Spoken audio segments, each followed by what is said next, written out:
Çukurova'nın kalbi Özel FM.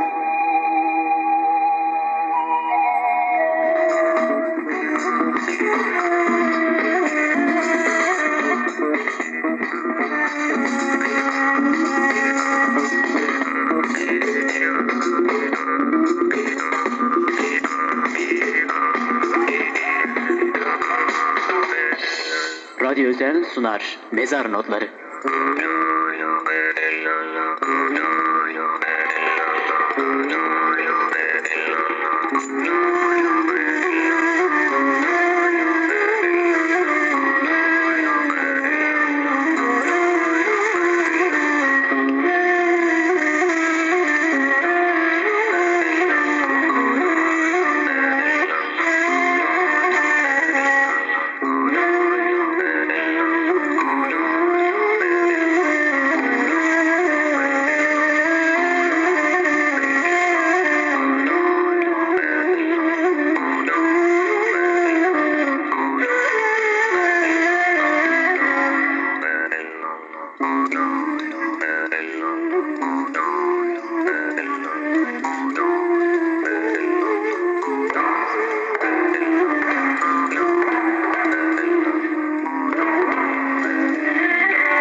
Mezar Notları.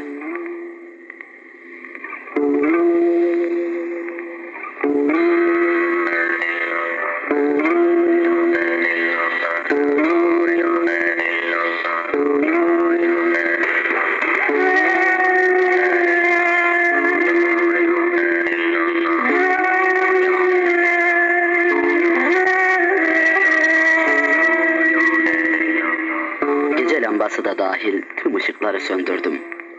Yatağa uzandım. Gecenin tam ortasıydı. Henüz hiçbir horoz bir türlü eyleme dönüştüremediğim, bir yığın yapılanmamış, bir yığın yapılmamış, temenniden öte geçememiş, bana faydası olmayan arzular. Utandım. Utandım. Nasıl çıkarım Rabbimin huzuruna? Evet, tekrar arkama baktım. Nefsime, şeytana, şeytanın dostlarına, hevama uyarak yaptığım, derinliğiyle tevbesi, nedameti bile yapılamamış günahlarımın yığını. Bir anda okyanusun ortasında hissettim kendimi. Evet, okyanusun dağ dalgaları arasında kendimi su üstünde tutacak hiçbir nesnenin ve ışık namına hiçbir şeyin olmadığı koyu zifiri karanlık bir gecede suların içindeydim. Sadece Rabbim ve onun rızası için halis niyetle yaptığım amellerime baktım. Baktım ki onlara tutunayım. Ne yazık. Ne yazık ki onlar bir saman çöpü kadar küçük. Birkaç saman çöpü kadar az göründü gözlerime. Beni okyanusun suları arasında kurtaracak kuvvete malik değiller.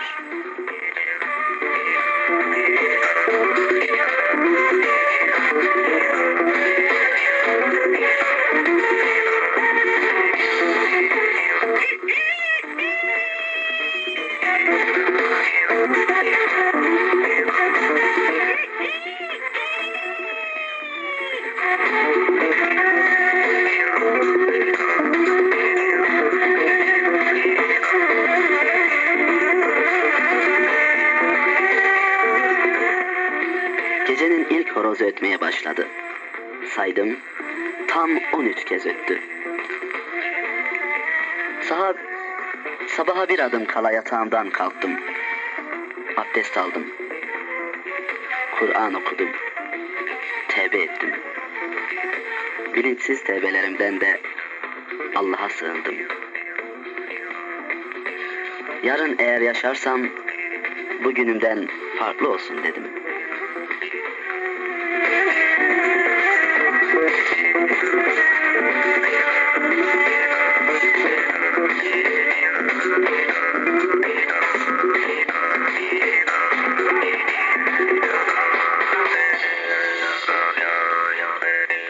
Rabbim nasip edersen yarın kabristana gideceğim.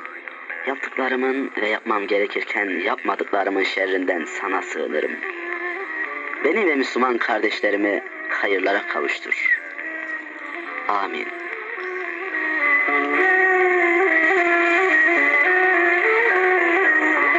Radyo Özel.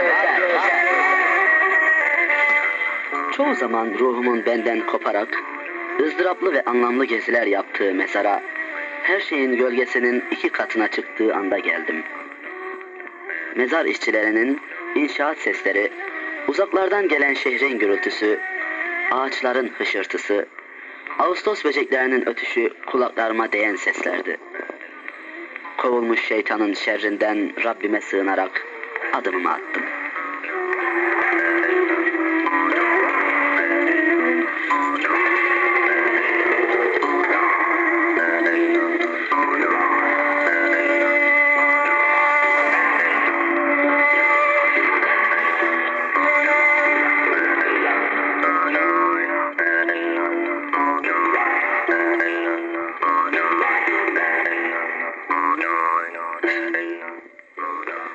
Toprağın altındaki ölülerin başuçlarına, cami kapılarındaki dilencilerin önlerine koydukları birer mendil parçası gibi Fatiha isteyen kimi mermer, kimi taş, kimi siyah beyaz tenekelere yazılı ruhuna Fatiha yazısı beni üzdü ve düşündürdü.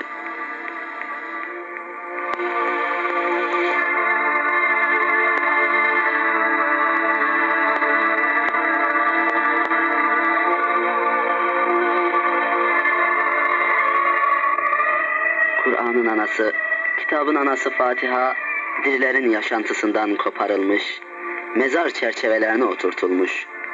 Her gelen genellikle Fatiha'yı sadece ölülere okuyor.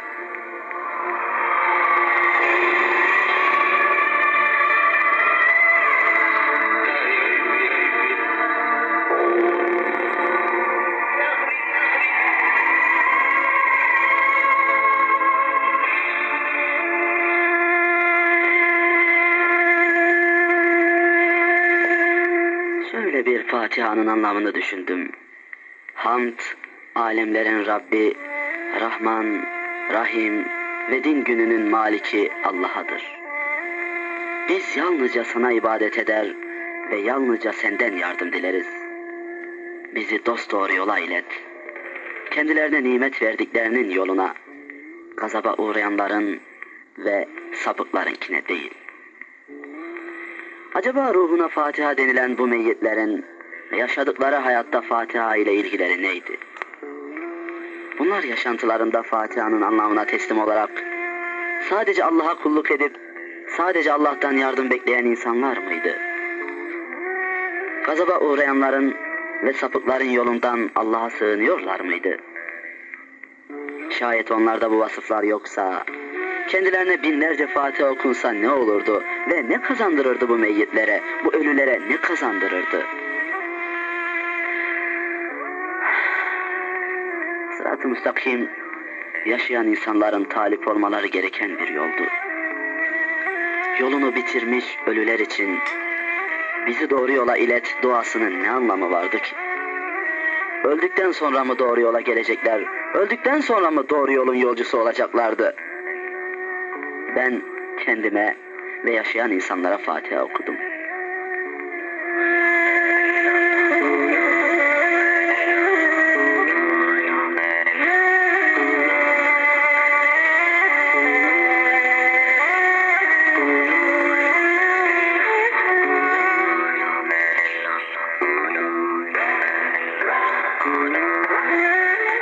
Gösterişsiz, nişansız bazı duyguların beni kendisine yönelttiği, başucuna yazısız kara bir taşın dikili olduğu mezarın yanında toprağa oturdum. gözümün baktığı her yön kabirdi. Kabir. Her taraf kabirdi. Canlıyken, ölmemişken mezardaydım.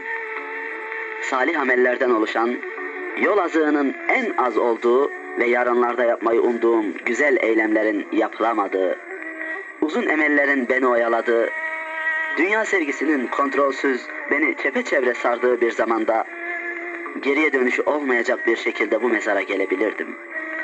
Ve o zaman şu üstüne oturduğum toprağın altında keşke dünyada bir daha olsam neler yapmazdım diyebileceğim faydasız inlemenin, arzunun, nedametin içine gömülür ve hesabımı bu ızdırapla vermeye başlamış olabilirdim. Bu duyguları yaşarken bando sesleri duymaya başladım. Sesler gittikçe artarak mezara doğru geliyordu. Oturduğum kabirden kalktım. Bir cenaze getiriliyordu. Bando eşliğinde metruş, kravatlı, takım elbiseli, şehrin ileri gelenlerinden, zenginlerinden oluşan bir grup, resmi plakalı arabalar, üst rütbeli generaller, ölen general arkadaşlarını çelenklerle yan taraftaki özel mezarlığa getiriyorlardı. Sarıklı, cübbeli, sakalsız, bıyıksız, kravatlı iki mezar imamı, mezar kapısında ekabire karşı saygı ve hürmetin abidesi gibi süklüm püklüm, el pençe tabutun arabadan inişini bekliyorlardı.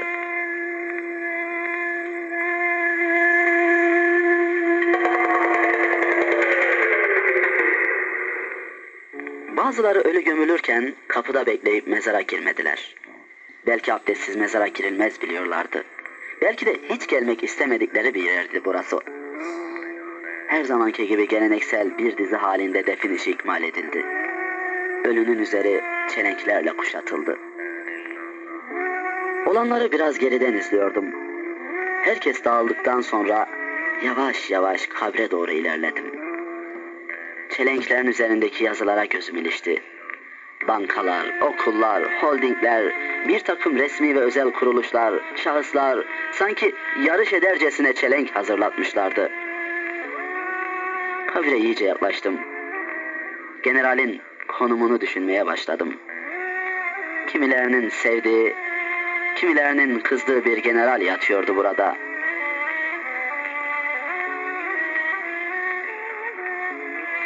Görkemli üniforması ile "Nasılsın asker?" dedikten sonra binlerce askerin hep bir ağızdan "Sağ ol!" "Sağ ol" dedi. General ölmüştü. Bunları düşündükten sonra kabre bakarak "Nasılsın general?" demek istemedim. Fakat generalin durumunu düşündükçe bir ardı sıra gelen sorularla karşılaşıyordum. O şimdi kimin huzurunda? O şimdi hangi hukuka göre ve hangi mahkemede nelerin hesabını verecek? Allah'ın dünyadaki hükümlerine karşı çıkmışsa ve Allah'ın hükümlerine zıt hükümlerin yürütücüsü, koruyucusu, savunucusu olmuşsa bu generali şimdi kim kurtarabilir? Hangi şey onu Allah'ın katında kıymetlendirir, değerlendirir? Bilmem hangi bankanın yüksek fiyatla hazırlattığı nadide çiçeklerden oluşan çelenk mi? Yoksa kendisine parayla indirtilecek hatimler mi? Mevlidler mi? Alacağı parayı düşünen din görevlisi mi onu kurtaracak? Aman Allah'ım!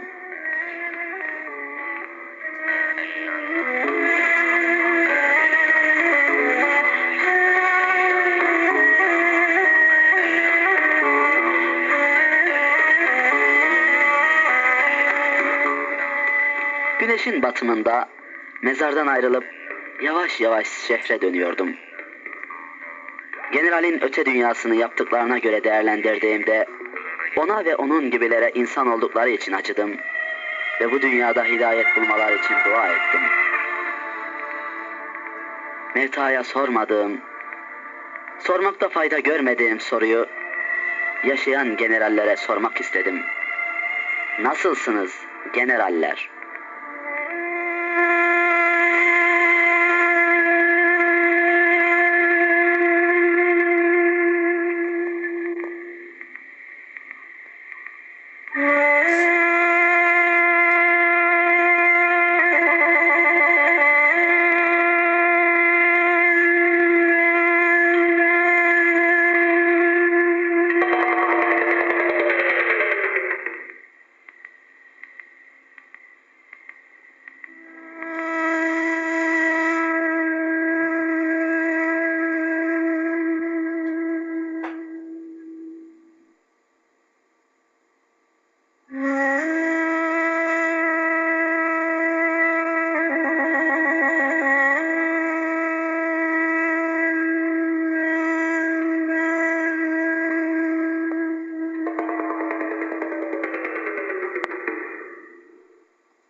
Mezar notları.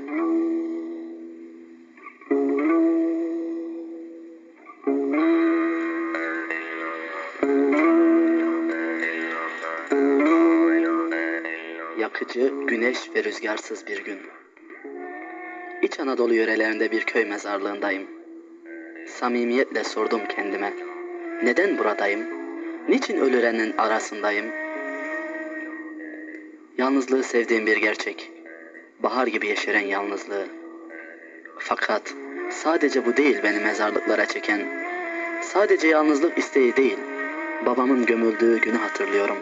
Beni öpen, beni koklayan ve oğlum diyerek beni kucaklayan babamın gömüldüğü günü. Toprak kazılmıştı. Toprağın bağrında bir babaya, bir oğlun babalı dünyasına yer açılmıştı. Bir çukur, bir baba, bir oğul ve baba ile oğul arasına atılan kürek kürek kara toprak. Kürek tutan ellere bakıyordum. Babamı kara toprak ile örten yüzlere bakıyordum. Donuk yüzler, ağlamasını bilmeyen gözler ve ne yaptıklarından habersiz eller.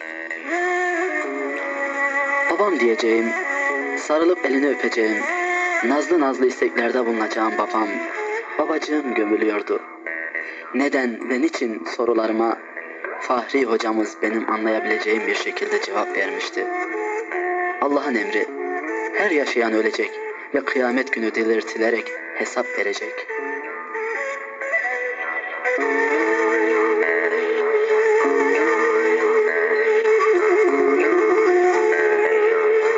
İşte o günden sonra babamı örten kara toprak bana yabancı ve benden uzak olmadı. Toprağın üstüne basıp toprağın altında gezindiğim günler, ölümü yakinen düşündüğüm günlerdi. Ve mezarlıklar. Bana yaşama fırsatını, pişmanlıkları, gafleti, ilahi hesabı hatırlatan mezarlıklar. Mezarlıklara gelmekteki asıl maksadım bu olsa gerek. Onları görmek, onları duymak ve onlardan ibret almak. İnsan kendisini sık sık hesaba çekmeli. Topluma indiğimiz ve topluma Rabbani doğrular götürdüğümüz bazı zamanlarda kendimizi unutabiliyoruz. Bakışlarımı kendime, içime yönelttim. Gözyaşı ve kalbe ait buruk sözlerle tevbe, dua, hamd ve şükür ettim.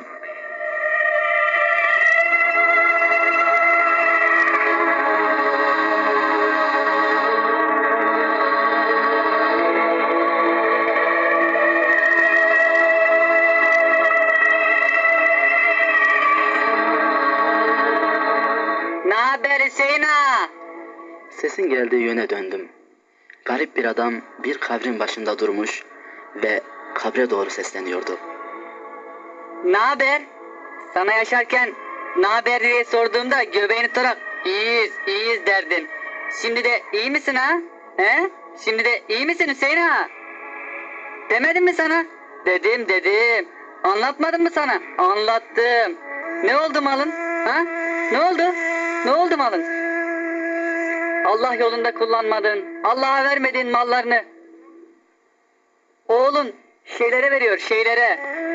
Yine İstanbul'da kıymetli oğlun. Sen İstanbul'a gidince camileri gezerdin ya. Oğlun pavyonları geziyor.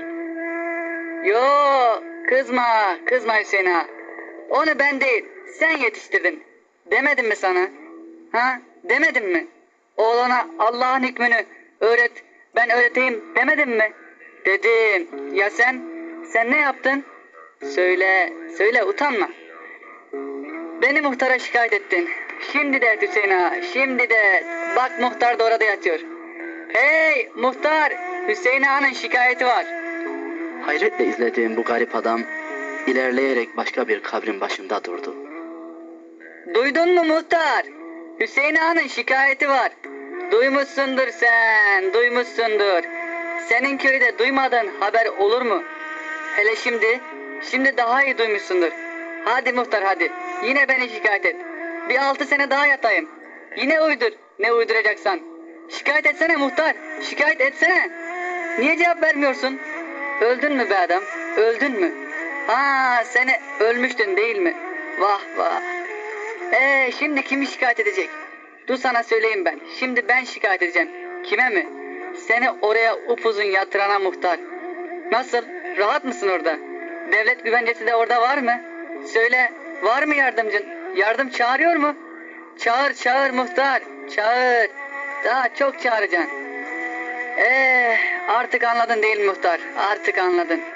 Allah'tan başka dost olmadığını, Allah'tan başka yardımcı olmadığını artık anladın. Anladın ama iş işten geçti.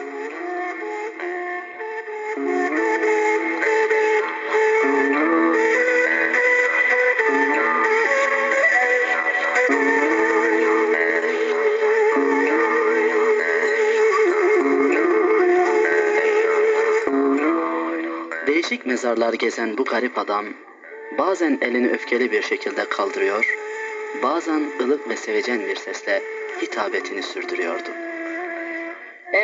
Kendisine imam denilen zat ne haber? Şimdi de mevlid okuyup yolunu buluyor mu? İndirmediğin hatimlere müşteri çıkıyor mu? Yine arkanda sana cahilce hürmet eden cemaat var mı oralara? Yine aynı müfredatı okuyor mu? Sahi anlatmadığın, gizlediğin hükümler ne oldu? O hükümleri yine gizleyebiliyor mu? Söyle gizliyor mu? Gizleyemiyor, hiç gizleyemiyor. Allah'ın hükmü kullardan gizlenir de Allah'tan gizlenir mi? Gizlenmez elbet. Şimdi anladın. Anladın ya, geçmiş ola. 163'ten kurtuldun ama Allah'ın hikmetinden nasıl kurtulacaksın? Allah'ın hükmünden kurtulabilir misin? Biraz evvel muhtarla konuştum. Halinden hiç memnun değil. Hüseyin Ağa da öyle. Yine onlara ihtimas geçecek, onlara cennet vaat edecek misin? Allah'a inanıp tağuta kulluk yapan o zavallılara cennet vaat edecek misin? Öldükleri zaman onlara kelime-i şehadetin manasını sorsalar hangisi bilecek? Tabii bilmez de sen anlatmadın ki. Anlattın mı? Anlatmadın yetmiyormuş gibi. Bir de benim anlattıklarımı tevil ettin, geçiştirdin. Onlardan çoğu da senin dediğine inandı. Şimdi de seninle beraberler. Şükret kabirlerinden kalkmıyorlar. Yoksa gelip kemiklerini kıracaklar. Öyle değil mi muhtar? Öyle değil mi Hüseyin Ağa? Öyle ya öyle. İş işten geçti. Vay sizin halinize. Bir hayli şaşırmıştım. Mezarlar arasında gezen bu adam kimdi? Ölüleri tanıdığına göre bu köyden olmalıydı. Söylediklerini ve mezardakileri düşünüyordum. Hüseyin Ağa'yı, muhtarı, namaz kıldıran zatı. Bunlar bizlere yabancı olan tipler değildi. Bu gibi insanlarla aynı toplumda bulunuyor ve aynı toplumda yaşıyorduk. Bu gibi insanların rahat ve cahilane yaşantılarını düşündüm. Oysa burada yatan onlardı. Burada yatacak olan onlardı. Bu sesin onlara yaşıyorken ulaşması, bir kez daha ulaştırılması gerekiyordu. Sesin kesildiğini fark ettim de etrafıma baktım. Ölülere seslenen o garip adam yoktu. Oysa konuşmak isterdim kendisiyle.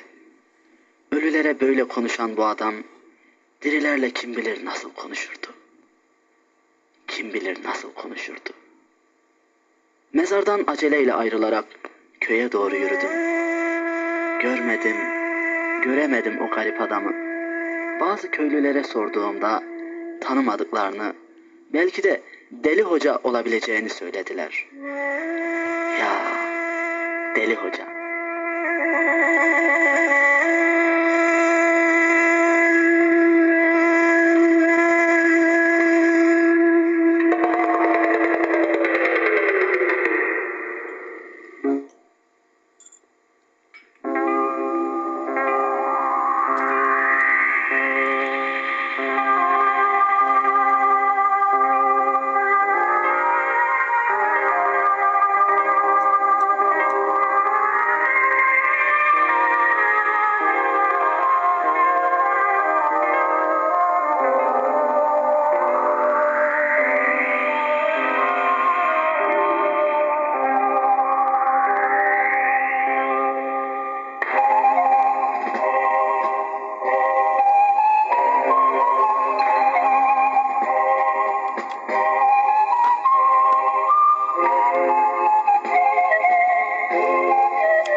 Kıymetli dinleyenler, Mezar Notları isimli programımız devam edecek.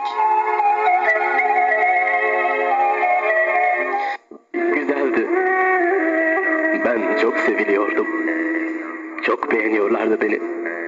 Hayat güzeldi.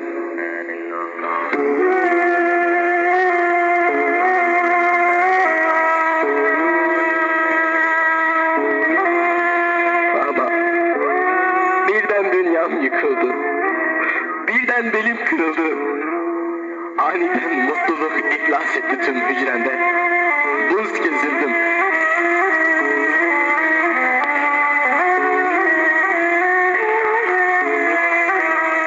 Artık benim için öldü diyorlardı.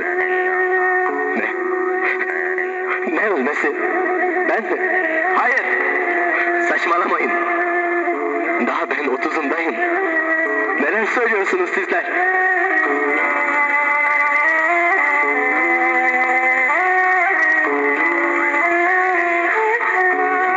Sanki beni duymamazlıktan geliyorlardı. Biri kalkıp asri mezarlığa gömelim. Oranın manzarası güzel diyor. Diğeri belediye haber verin. Cenaze arabasını şimdiden ayarlayalım diye birbirleriyle beni dünyaya gömdürmek için, beni toprağa gömmek için yarış yapıyorlardı. Neler söylüyorsunuz sizler? Aklınız başınızda mı? Ne ölmesi? Ben buradayım. Duymuyor musunuz beni?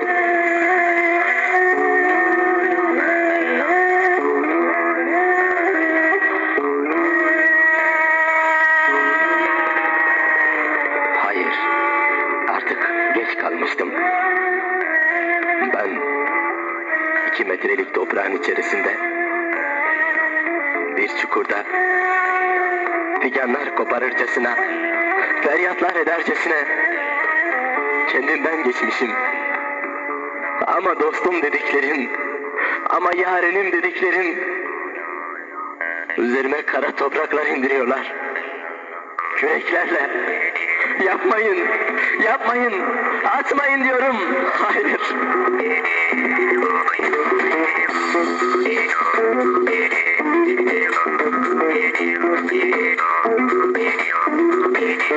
Nefes alamıyorum. Atmayın. Buz gibi burası. Ben nasıl yaşarım buralarda? Yapmayın, yapmayın. Üşüyorum.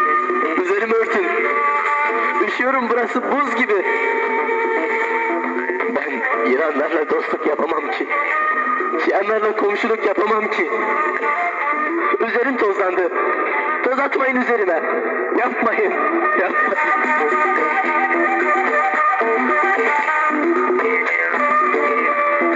Ama dinleyen yok. Anlayan yok. Duyan yok beni. Oğlum. Oğlum. Duyuyor musun babanı? Oğlum. Bari sen babanı dinle. Bak baban ne hallere geldi. Babanı yatırdılar bir çukura. Üzerine toprak atıyorlar. Engelle onları oğlum. Engelle. Duymuyor musun?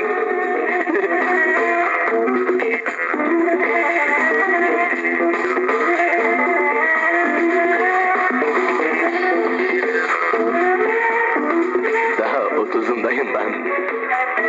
30'umdaydım. Nereden buldu beni bu ölüm? Ne zaman geleceğini dahi söylemedi. Neden? Söyleseydin ya. Hazırlanmaz mıydım? Azığımı toplamaz mıydım? Kendime çeki düzen vermez miydim? Söylemedin. Birden, aniden geldin. Birden. Yaptılar.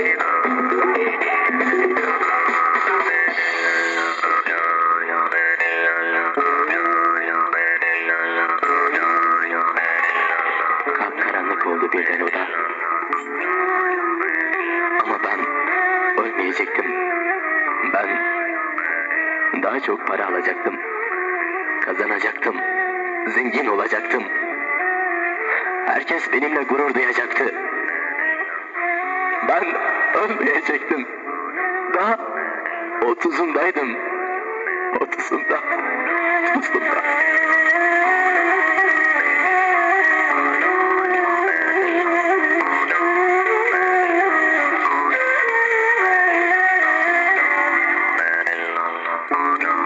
Ben ne yaparım şimdi bu karanlıkta?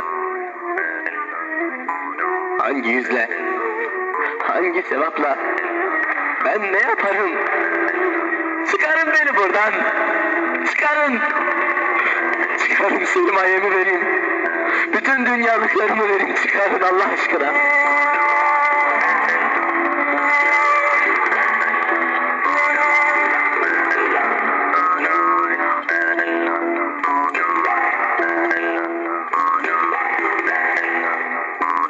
Sevdiklerim ha, dostlarım ha, beni alkışlayanlar. Hepiniz mi kalleşsiniz? Tanıyorum. Sevmiyorum hiçbirinizi. Affet Allah'ım. Affet.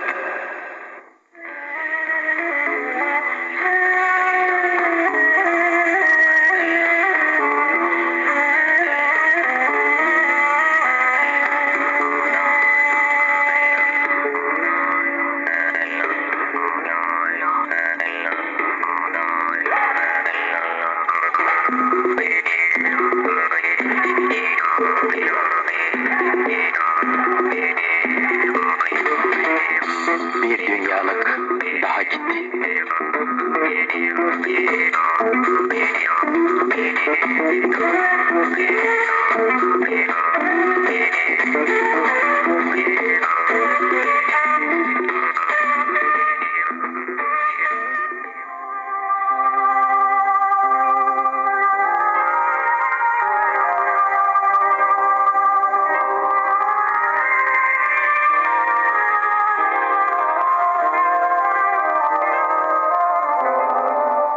Yıl 1998. Günlerden 19 Ekim.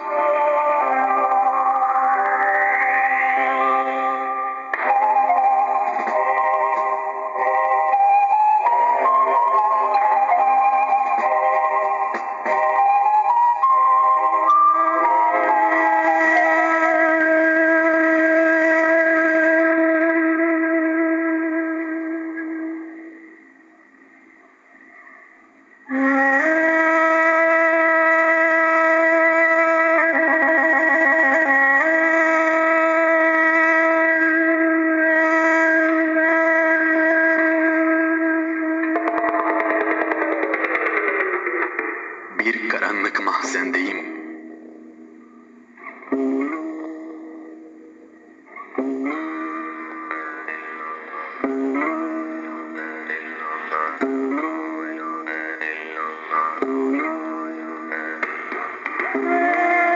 Daha toprağın üstündeydim o zamanlar.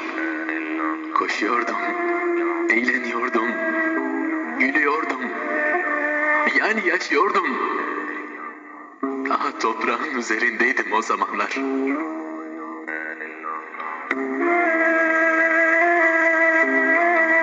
Gençliğimle, gücümle övünüyordum. Bu bana yetiyordu. İstediğim her şey elimin altındaydı. Her istediğimi yapabiliyordum. Çünkü ben bir fabrikatörün oğluydum. Bir zenginin. Dedim ya, parama güveniyordum ben.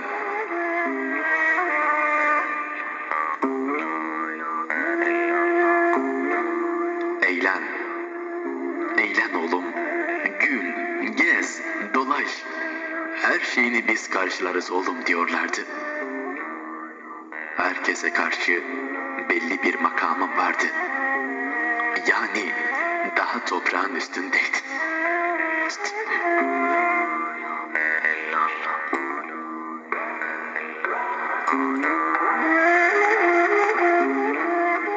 Ve hayallerimi, gönüllerimi, sevdiklerimi benden koparan, bana acıların, elemlerin en dehşetini yaşatan o kaza geldi başıma. Eğlen diyorlardı, gençliğini yaşa diyorlardı. Gece arkadaşlarla geç saatlere kadar eğlendik. Okulumu başarıyla bitirdiğim için bana alınan son model bir arabanın direksiyonu başında uyuyuverdim. Ve kendimi hiç görmediğim, yabancısı olduğum bir odada buluverdim. İlk defa girmiştim böyle bir yere. Tüyler ürperticiydi. Dolaplar, odacıklar ve her odacığın içinde benim gibi niceleri sessizce yatıyordu.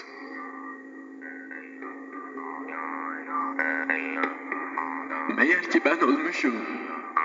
Meğer ki ben toprağın altına yolcuymuşum. Ve bulunduğum yer morg imiş. Haberim yok. Aman Allah'ım.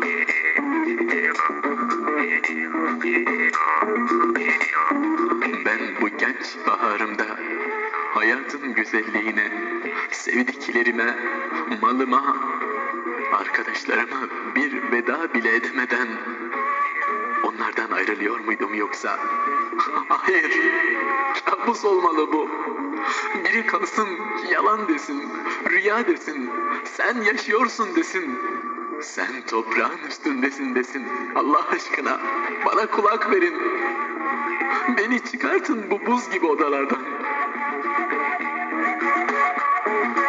Fabrikatör babam nerede?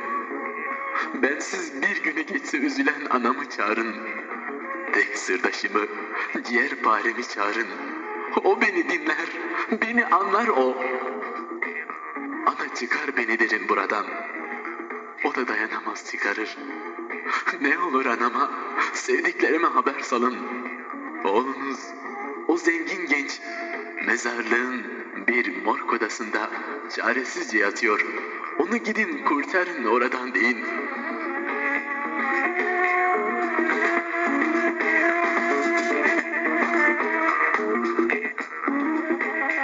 Nedir bu beyaz örtü üzerimdeki? Nerede benim o ütülü elbiselerim? Neden çenemi bağladılar? Allah'ım! Yoksa gerçekten ben hayır söyleyemiyorum.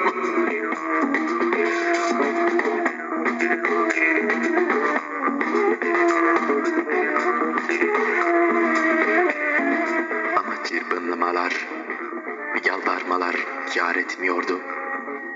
Beni duymuyorlardı. Ben yolcuydum toprağın altına.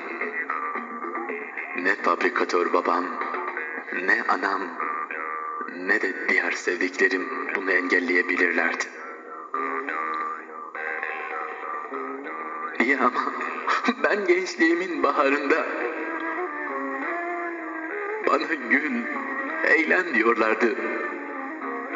Kimseden mezar, kimseden toprak sözü duymadım bu zamana kadar. Meğer ki gözü doyuran toprak, seni çevreleyen kefen ve hepimizi sorgulayan bir alem varmış. Neden söylemedi bunlar bana? Söyleyin, kimden çekindiniz, kimden korktunuz? Neden sahte olan eğlenceler, mutluluklar peşinde koşturdunuz beni, hayvanlar gibi? Keşke hayvan olsaydım. Keşke düşünmeseydim. Keşke aklım olmasaydı. Keşke toprak olsaydım. Unutsalardı, bıraksalardı beni. Keşke. Ama ben toprağın altına yolcu olmuşum. Pişmanım. Pişmanım Allah'ım. Pişmanım.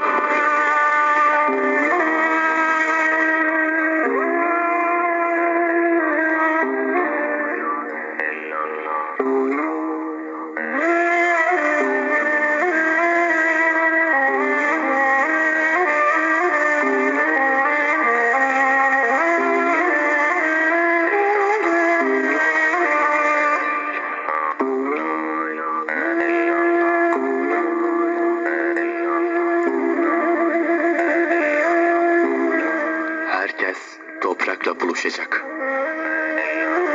Herkes.